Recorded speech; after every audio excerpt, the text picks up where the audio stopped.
One important thing that you must absolutely understand, and I say must understand, is that God is a father.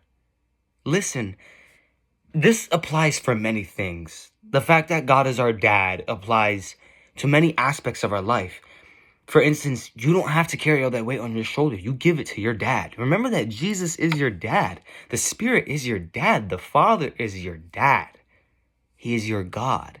He is going to help you in the situations where you can't even help yourself. You see, God is our dad, right? So he tends to his children and he helps his children.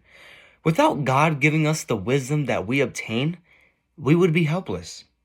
Think about any time that you might try to make a plan for yourself, it ultimately fails because you may not have enough resource. You may not have planned ahead. God is already infinite steps ahead of us, and he already knows what's best for us. This goes to all the fathers out there, if you are a father, and if you're not one, if you are a man, I want you to think about this. And the same thing for mothers too. And if you're a woman, I want you to think as if you were a mother. You know that your child cannot take care of themselves. So it's your job as a parent to take care of that children or that child. Just as God takes care of his children.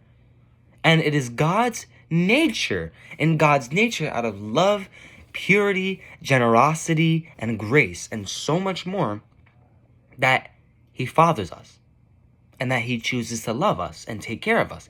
He knows that we're too stupid to take care of ourselves.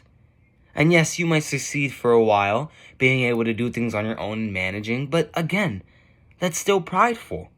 Because you know that you don't have to do this all by yourself. You don't have to carry all that weight. And you can't carry all that weight on your shoulder. You can't do it. Give it to God. So understand that God is our Father. And you can come to your Father at any time. All you need to do is pray. I love you all. God bless you. And remember that we have a dad. And you can speak to him.